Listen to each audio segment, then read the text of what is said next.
今日はね、シーケンシャルサーキットのプロフェット5リバージョン2ですね。僕が持ってるやつで、ちょっとね、全然ね、電源は入れてなかったんで、音が出るかのチェックと、まあね、簡単に紹介をしてるんですけども、前もね、この動画やったことがあるんですけども、ね、YouTube のメインアカウントがね、バーンされちゃいまして、もうね、動画が消えちゃったんで、プロフェット5といえばね、坂本龍一さんですよね。これね、B2 ユニット。この B2 ユニットで、ね、プロフェット5の音が、いい音がたくさん来てますよね。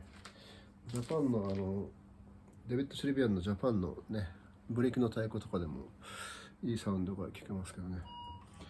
じゃあプリセット31番いきますね。こういうサウンド。聞こえてるかな？聞こえてますよね。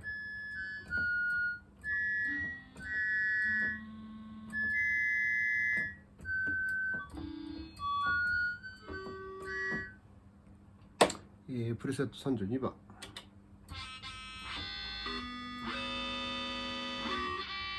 これ攻撃的なサウンドですね。なんだっけ、BGM に YMO の BGM に入っている千のナイフのなんかああいうちょっとディストーションサウンド、攻撃的なこのサウンドにも近いよ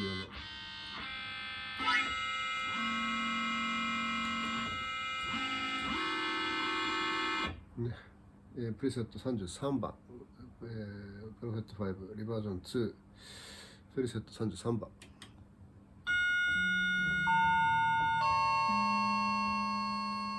これもプロフェット5の特徴的なね、ポリモジュレーションを使った鐘のようなサウンドですよね、これね。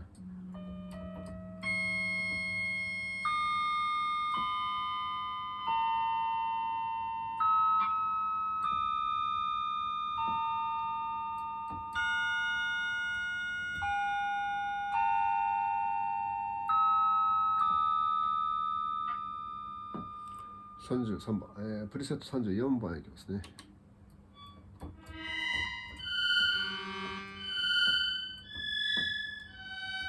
なんかこう水の音みたいなね、そういう、プリセット35番35。こ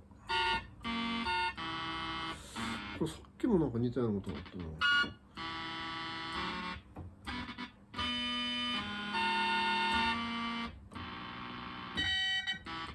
プリセット36番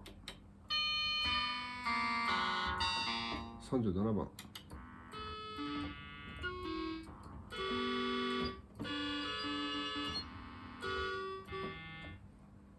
プリセット38番。この音好きなんですよね。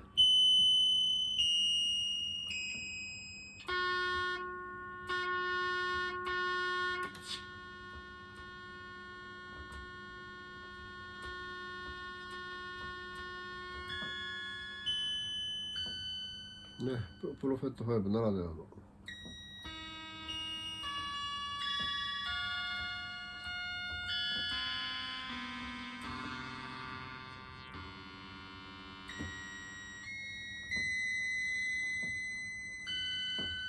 なんかね、こう宇宙の孤独みたいなね、そういう感じですね。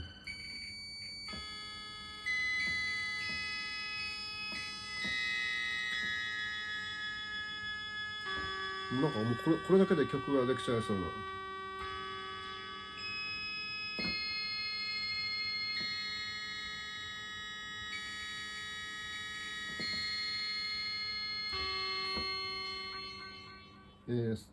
プリセット40番台いきますかね。次にしますか。一旦終わりにしますね。次、38番までいったんで、プリセット38までいったんで、次プリセット41番からね。